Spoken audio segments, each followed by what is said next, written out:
Salut, je m'appelle Macarena et aujourd'hui je vais lire un livre qui s'appelle Les trois petits couchants. Les trois petits couchants.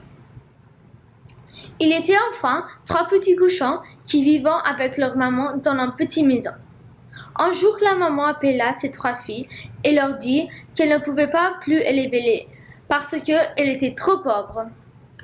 Je voudrais que vous partiez d'ici et construisiez votre maison, dit-elle. Mais prenez garde qu'elle soit bien solide pour que le grand méchant loup ne puisse entrer et vous manger. La maman embrasse ses trois petits couchants, leur dit au revoir et les trois petits couchants s'en alleront chercher fortune de par le monde. Le premier petit couchant rencontre un homme, portant une boîte de paille. « Puisque je peux avoir un peu de paille pour bâtir ma maison ?» demande le petit couchant. Et l'homme lui donne de la paille. Le deuxième petit couchant avait rencontré un homme qui portait un chargement de bois. « Puisque je peux avoir quelques boutons de bois pour bâtir ma maison ?» demande le petit couchant. Et l'homme lui a donné le bois. Le troisième petit couchant lui avait rencontré un homme chargé de briques. « S'il vous plaît, monsieur, demande le troisième petit couchant, puisque je peux quelques des briques pour bâtir ma maison. » L'homme lui a donné assez de briques pour bâtir une grande et solide maison avec une cheminée près de laquelle on pouvait s'asseoir. Les trois petits couchants rentrant joyeusement chez eux quand le loup les aperçut. Comment ils doivent entendre? Laquelle voix je vais manger en première? Je vais commencer par le petit couchant dans la maison de paix. Il frappe à la porte. Petit couchant, gentil petit couchant, je peux entrer? Non, par la barbiche de mon petit maison, tu ne rentreras pas. Oh bien, je soufflerai et je grandirai et ta maison s'envolera. Il souffla et la grandira et la maison de paix s'envola. Alors le petit couchant prit ses jambes et son cou et la se réfugièrent dans la maison de bois.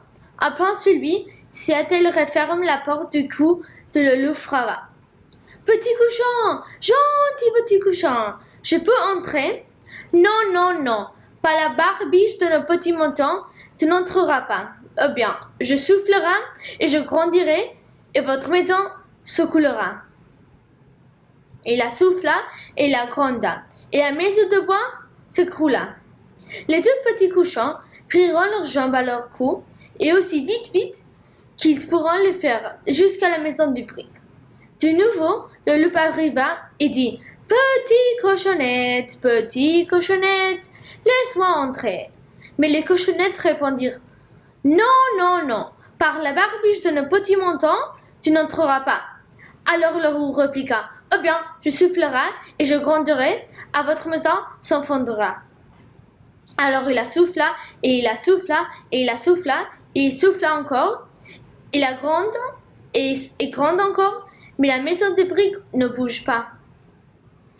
Cela rendit le loup furieux. Il était si furieux qu'il se devenait tout bleu. « Il faut absolument que j'attrape ces couchants, » le loup a dit.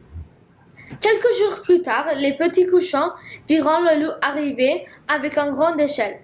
« J'aurais dû y penser plus tôt, » dit-il en appuyant contre le mur de la maison pour attendre la cheminée.